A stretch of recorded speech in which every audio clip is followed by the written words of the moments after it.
Strunici našega pevskega inštrumenta sta glasilki.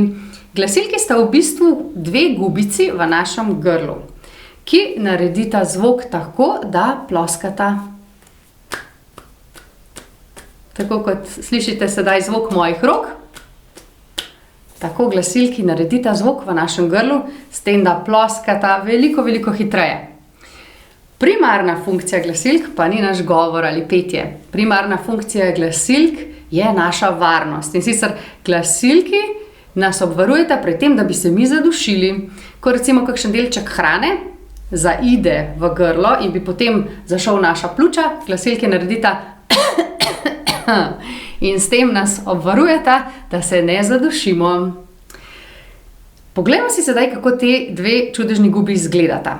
Če damo kamero skozi usta ali nos in pogledamo na glasilki od zgoraj, glasilki izgledata takole.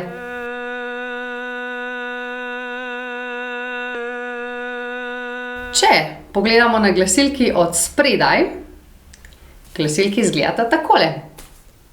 Kot dve gubici, ki vibrirata, se odpirata in zapirata od spodaj navzgor. In tako iz našega izdiha naredita zvok. Sedaj si pa poglejmo, kje te glasilki sta. Kar roko postavimo na naš vrat, na del, kjer je pri moških Adamovo jabolko, tam je pri moških malo bolj viden, pri ženskah je malo manjši. In naredimo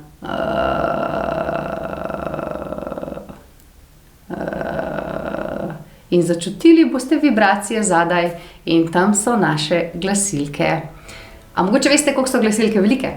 Glasilke so v bistvu zelo, zelo, zelo majhne. Velike so kot noht na našem palcu ali pa še manjše. Pri otrocih so pa še manjše, to kot noht na našem mezinčku. In a ni noro, da lahko naredijo 5 oktav tonov in ogromno različnih barv. V naslednjem videu si bomo pogledali, kako glasilki naredita nizke in visoke tone.